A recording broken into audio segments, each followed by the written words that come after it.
వెన్నుపూసలో ఈ మధ్య బ్యాక్ పెయిన్కి విపరీతంగా చాలామంది ఇబ్బందులు పడుతూ ఉన్నారు. ఈ బ్యాక్ పెయిన్ రావడానికి గల రీజన్స్ ఏంటి? ఆ వెన్నుపూస దగ్గర నుంచి మెదడుకి, మెదడు నుంచి వెన్నుపూసకు వచ్చే సంకేతాలకు కూడా చాలా ఇబ్బందులు పడుతున్నారు. అంటే అది పెయిన్ కానివ్వండి, లేదా ఒక ఆపరేషన్కి కావాల్సినటువంటి ఒక ప్రమాదం కానివ్వండి, ఎందుకు వస్తున్నాయి ఇవన్నీ అంటే? బ్యాక్ పెయిన్కి most common reason sedentary lifestyle, lack of exercise, okay, and obesity.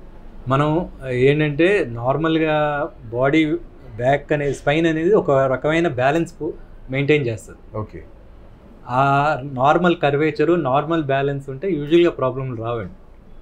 అవి ఏమవుతాయంటే, ఇప్పుడు చిన్నప్పటి నుంచి కూడా స్కూల్స్లో ఎక్సర్సైజ్, ఇంతకుముందు అట్లీస్ట్ స్పోర్ట్స్ పీరియడ్లు, లేకపోతే మార్నింగ్ ఆడించడం, సాయంత్రం ఆడించడం, లేకపోతే సరదాగా ఆడుకోవడం, ఎక్సర్సైజ్ చేయించేవారు.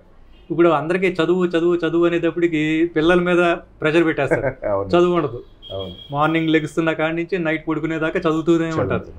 సో న్యాచురల్గా పిల్లల్లో ఒబేసిటీ వచ్చేస్తుంది. ఓకే, బ్యాగులు, స్కూల్ బ్యాగులే ఇంత పెద్ద పెద్ద బ్యాగులు మోస్తూ ఉంటారు పిల్లలు.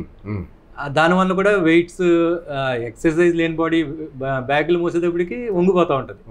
కంటిన్యూస్గా చదువుతూ ఉంటారు. దానివల్ల నెక్ ప్రాబ్లమ్స్ వస్తాయండి, టెక్స్ట్ నెక్ అంటారు. ఓకే. ఇంకోటి రెండోది ఏంటంటే, కంటిన్యూస్గా మొబైల్స్ చూస్తాం. ఓకే, మొబైల్స్ చూస్తాం అనేది చాలా డేంజరస్. మనం మొబైల్ చూడాలంటే ఈ పోస్చర్లో చూడాలి. ఇలా నెక్ ఉంచుకొని చూస్తే అది కంటిన్యూస్గా నెక్ మజిల్ స్ప్రెయిన్. ఈ ఒక రోజులో 2 రోజుల్లో ఏమవుతుంది, చిన్న పెయిన్ రావచ్చు, తగ్గొచ్చు. అంటే ఈ పిల్లలు అలవాటుగా ఇంకా అలా చూస్తూ ఉంటారు. ఇంకా అది కంటిన్యూస్గా అయ్యిందనుకోండి, వితౌట్ ఎక్సర్సైజ్ ఎన్ని మజిల్స్ పాడైపోతాయి, నెమ్మదిగా బాడీలో చేంజెస్ వచ్చేస్తాయి. స్పైన్లో మనకి రెగ్యులర్ మూవ్మెంట్ అనేది normal, every one has to movement అనమాట. వాటిలో తేడా వచ్చేస్తుంది. సో నెమ్మదిగా పెయిన్, లేకపోతే షయాటికా, లేకపోతే వంకర అవ్వడం, పోస్చర్ మారి నడవడం, ఇలాంటివన్నీ వచ్చేస్తాయి.